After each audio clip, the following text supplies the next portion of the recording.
थी। हाणे हिकिड़ो आर्टिकल अचूं था 129 कानून शहादत आर्डर 1984 उन में 129 आर्टिकल कोर्ट में presume existence of certain facts court में presume existence of certain facts court presume कंदी सम्झंदी सोचींदी अंदाज़ो लॻाईंदी कंहिं ख़ासि शइ जे लाइ त इन जो वजूदु आहे या न आहे। ठीकु आहे, असां इन खे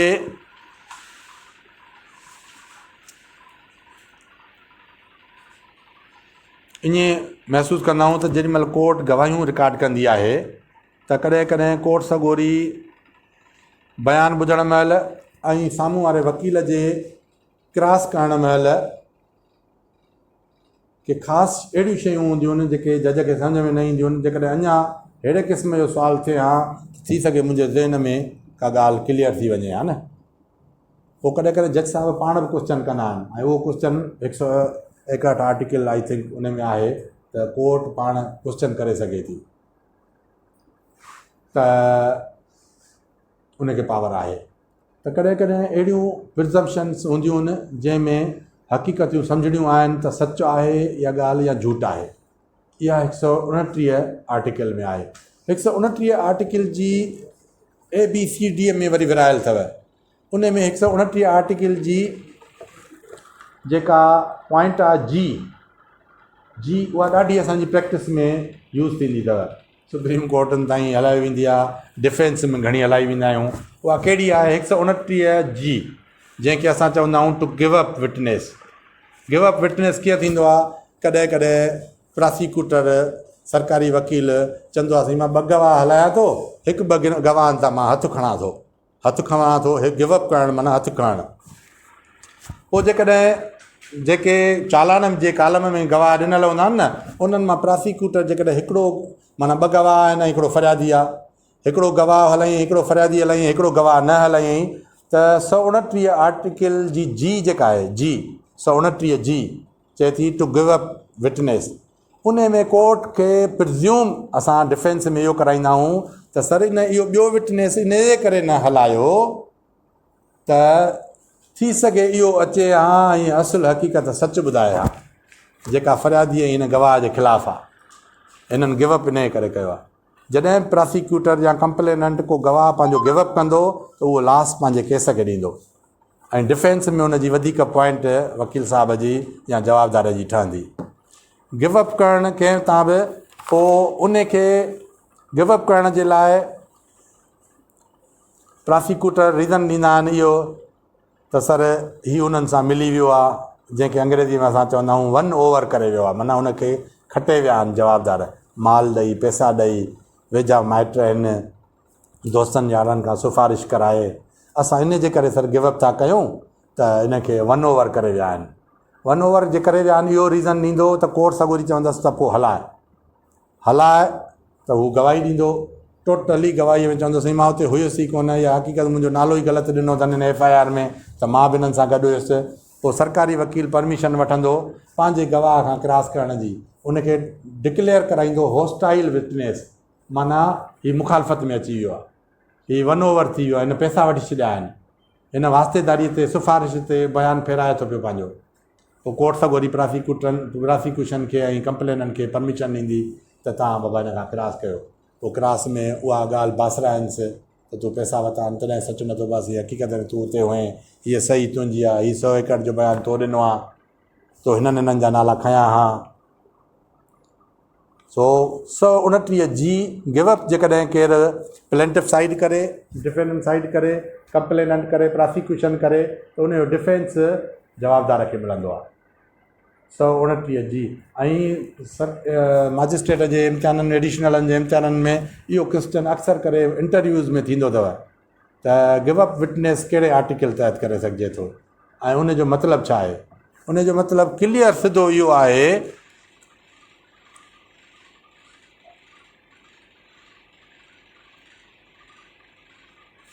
त इहो गवाह जेकॾहिं कोर्ट अचे हा त थी सघे सचियूं हक़ीक़तूं ॿुधाए हा,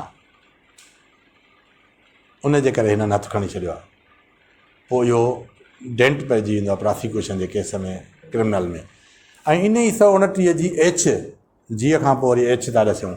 जीअ खां पोइ एच इहा आहे त कोर्ट में को ख़ासि सुवालु थियो आहे ऐं उन जो जवाबु हू नथो ॾिए विटनेस,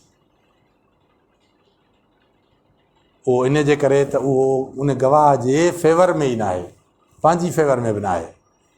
कोर्ट में सुवाल जो जवाबु न ॾिए जेको हिन जी फेवर में न हुजे।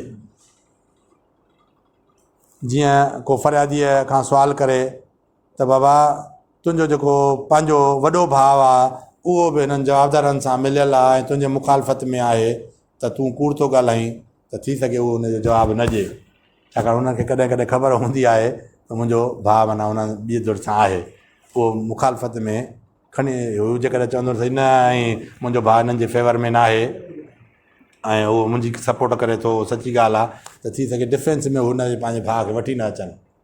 उहो कॾहिं कॾहिं हुनजी फेवर में उहो क्वेश्चन जो जवाबु न हूंदो आहे, जेको न ॾिए न उहो 129 एच में अचे थो। कॾहिं कॾहिं उहो क्वेश्चन जो जवाबु कोर्ट सॻोरी परमिट कंदी आहे त उन खां वठे, कॾहिं न बि परमिट कंदी आहे। कॾहिं कॾहिं क्वेश्चन के अहिड़ा बि हूंदा आहिनि जेके माना घटिया क़िस्म जा क्वेश्चन, जीअं सिंधीअ में असां चई छॾियूं, हुजनि, कंहिं औरत खां क्वेश्चन कजनि, का उहा औरत अहिड़ो जवाबु न, स्कैंडलाइज़िस जेको हुजे क्वेश्चन, उहो थी सघे जवाबु न ॾिए, उन जा लाइ परमिशन हूंदी आहे कोर्ट उन खां पुछे या न पुछे। हीअ आर्टिकल असां पढ़ियासीं 129 जी 129 एच। 130 आर्टिकल पढ़ूं था, कानूनी शहादत order 1984, order of production of witness for examination. Order of production and examination of witness. The order in which witnesses are produced and examined shall be regulated by the law and practice for the time being relating to civil and criminal procedure respectively, and in the absence of any such law by the discretion of the court. कॾहिं कॾहिं को असां witness चवंदा आहियूं, हाणे त court सॻोरी घुराए, उनजी हुजणु ज़रूरी आहे। माई आहे चए थी मुंहिंजो निकाह हिन सां कोन्ह थियो आहे, मुड़ुसु आहे चए थो त मुंहिंजो हिन सां निकाह थियो आहे ऐं फलाणो निकाह खां आहे न। हिकिड़ो हमरा चए थो त फलाणो छोकिरो जेको आहे मुंहिंजो पुटु आहे, ॿियो हमरा थो चए त मुंहिंजो पुटु आहे। कोर्ट सॻोरी जेकॾहिं उहो ॿारु किथे स्कूल में पढ़े पियो थो त हेडमास्टर खां रजिस्टर घुराईंदी पढ़ाईअ में, बाबा हुन कंहिंजे नाले लिखियलु आहे, नादरा खां पुछाईंदी बे फारम कंहिंजे नाले ठहियलु आहे, या निकाह ख़्वां खे पुछंदो त बाबा निकाह ख़्वां तो निकाह ही पढ़ियो आहे या न पढ़ियो आहे, कहिड़नि गवाहनि जे विच में पढ़ियो आहे। उहो त कॾहिं कॾहिं कोर्ट विटनेस हूंदो आहे, न हुनजो हूंदो आहे न हुनजो आहे। जेकॾहिं हू गवाही ॾींदो न, जेकॾहिं हुनजे ख़िलाफ़ु हुजे त हू बि क्रॉस करे सघेसि थो, ॿी धुर बि क्रॉस करे सघे थी। उनखे असां जीअं प्लेंटिफ जे विटनेस खे असां चवंदा आहियूं PW, डिफेंडेंट जे विटनेस खे असां चवंदा आहियूं DW, ठीकु आहे न। कंप्लेनेंट जे विटनेसिस खे चवंदा आहियूं प्रोसिक्यूशन विटनेस, उनखे PW कंदा आहियूं वरी प्रोसिक्यूशन क्रिमिनल में, ऐं हुन में सिविल में असां चवंदा आहियूं प्लेंटिफ विटनेस, ऐं होॾे चवंदा आहियूं डिफेंस विटनेस। क्रिमिनल में असां डिफेंस विटनेस, हुन में वरी डिफेंडेंट्स विटनेस सिविल में। पर जेको कोर्ट विटनेस ईंदो उनखे चइबो CW। तव्हां डायरियूं पढ़ंदो न, हुन चवंदो फलाणो CW नंबर 1 या ही आयो वारा CW न court witness. Court witness court through order कंदी, उनखे चवंदी त वास्तेदार रिकार्ड बि खणी आहे ऐं अचे एग्ज़ामिनेशन। ऐं जॾहिं बि रिकार्ड खणी अचे को अथॉरिटी या वास्तेदार माण्हू ऐं रुगो पेश करे न, त उनखे क्रॉस जी परमिशन कोर्ट सॻोरी न ॾींदी आहे, त सिर्फ़ु उन रिकार्ड पेश कयो आहे।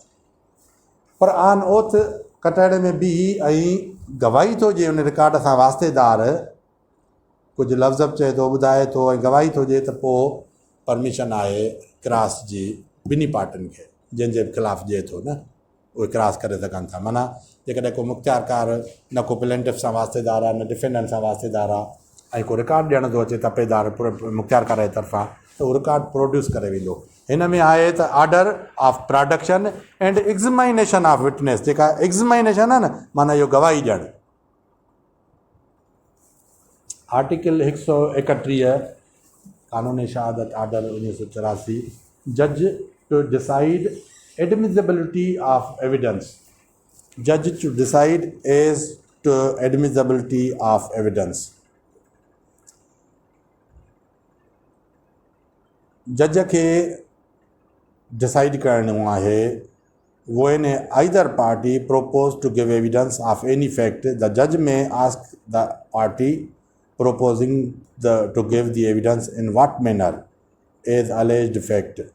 If proved would be relevant, the judge shall admit the evidence if he thinks that fact, if proved, would be relevant and not otherwise. Court सगोरी खे तव्हां दरख़्वास्त ॾींदव त सर फलाणे माण्हूअ खे घुरायो, उहो सभु हक़ीक़त ॿुधाए वठंदो, कोर्ट सगोरी डिसाइड कंदी. सो 31 आर्टिकल त जज to decide as the admissibility of evidence, त इहा गवाही वठिजे, वास्तेदार आहे या वास्तेदार न आहे, कोर्ट जो टाइम क़ीमती ज़ाया थींदो. हरू भरू लिंगरान हीअ पार्टी कराइण थी चाहे, एप्लीकेशन कोर्ट सगोरीअ खे ॾिनी वेंदी, कोर्ट डिसाइड कंदी उन जी गवाहीअ जी एडमिसिबिलिटी, त इहा गवाही रिकॉर्ड कजे या न कजे. 131 आर्टिकल इहा आहे. 132 आर्टिकल तमामु ज़रूरी आहे. इन ते तव्हांखे वधीक खां वधीक ग़ौर ॾियणु खपे ऐं पढ़णु खपे.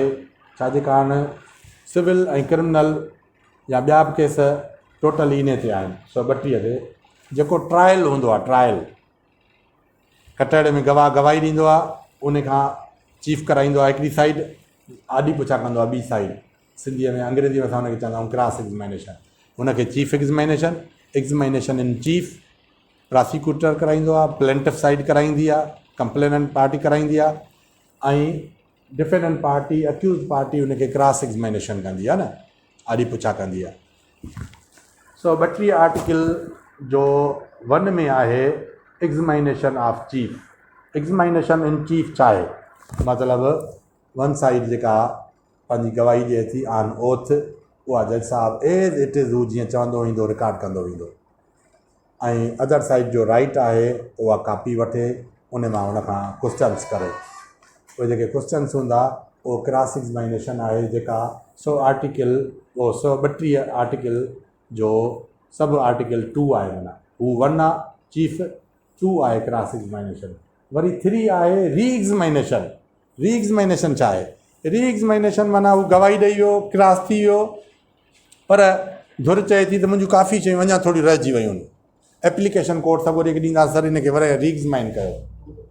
या क्रॉस में ॿिए धुर जो रहिजी वियो आहे कुझु क्रॉस करणु, हू चवंदो त मूं वटि रिकॉर्ड आहे, सर हिन खे एप्लीकेशन ॾेई रीएग्ज़ामाइन कयो. जे रीएग्ज़ामिनेशन जे लाइ अची वन साइड जेकॾहिं एक्स्ट्रा गवाही ॿी ॼाणाए थी, अदर साइड जो बि राइट आहे त हुनखां एक्स्ट्रा क्रॉस करे. कॾहिं कॾहिं ईअं बि थींदो आहे त माण्हू हिकिड़ो गवाही ॾेई वियो, गवाही ॾियण में डॉक्यूमेंट्स हुन वटि अवेलेबल उन महिल न हुआ, FIR जी ट्रू कापी या कंहिं कोर्ट जी सर्टिफाइड ट्रू कापियूं न हुयूं, हू न ॾेई सघियो, क्रॉस बि थी वियो, साइड क्लोज़ बि थी वई, या साइड क्लोज़ न बि थी, पर हुनजो त एविडेंस कंप्लीट थी वियो, साइन वाइन करे वियो. हाणे उहा पार्टी थी चए त असां वटि डॉक्यूमेंट आहिनि, उहे असां एग्ज़िबिट कराइणु चाहियूं था, अटैच कराइणु चाहियूं था, त उन जे लाइ रीएग्ज़ामिनेशन जी एप्लीकेशन हू ॾींदा. उन रीएग्ज़ामिनेशन में जेकॾहिं हू सिर्फ़ु अची डॉक्यूमेंट रुॻो ॾिए थो ऐं फर्दर गवाही नथो ॾिए त हू क्रॉस बि न कंदा. पर जेकॾहिं उहे डॉक्यूमेंट्स रीएग्ज़ामिनेशन हलो थिए थी त ऑब्जेक्शन अदर साइड बि कंदी उन एप्लीकेशन ते, त सर असांखे बि राइट ॾिनो वञे इन्हनि डॉक्यूमेंट जे बारे में, असां बि इन खां क्रॉस कयूं. सम्झो? हाणे 132 जो 1, 2, 3 आहे. 132 आर्टिकल ट्रायल जे दौरान कमु ईंदो. 1 में चीफ थींदी, वन साइड कराईंदी. 2 में क्रॉस एग्ज़ामिनेशन आहे, अदर साइड आॾी पुछा कंदी. 3 में आहे रीएग्ज़ामिनेशन, वरी वराए करे उन गवाह खे घुरायो वञे, ऐं जेको आहे सो उहो ऑर्डर जेको आहे कोर्ट सगोरी कंदी. 133 फर्दर क्रॉस. 133 में ऑर्डर आहे एग्ज़ामिनेशन जो, त कोर्ट सगोरी ऑर्डर करे त हिनखे रीएग्ज़ामिनेशन कयूं या न कयूं, ऐं फर्दर क्रॉस बि हिन में आहे त हुनखे अलो करे मुखालिफ़ धुर खे त बाबा हिन वधीक गवाही ॾिनी आहे, तव्हां क्रॉस करे सघो था या नथा करे सघो, इहो कोर्ट डिसाइड कंदी एग्ज़ामिनेशन.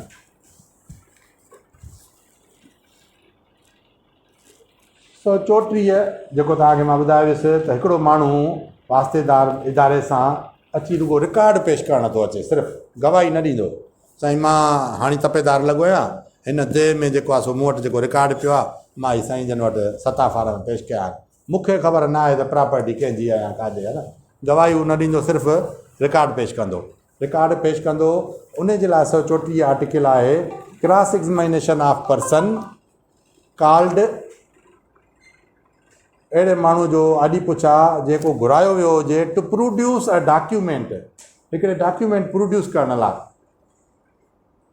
तपेदार देह वारे खे मुख़्तियारकार खे घुराए सघिजे थो त रेवेन्यू जो फलाणो रिकार्ड पेश कर न, उहो रुगो रिकार्ड पेश करणु नथो अचे, उन खां क्रॉस एग्ज़ामिनेशन न थींदी।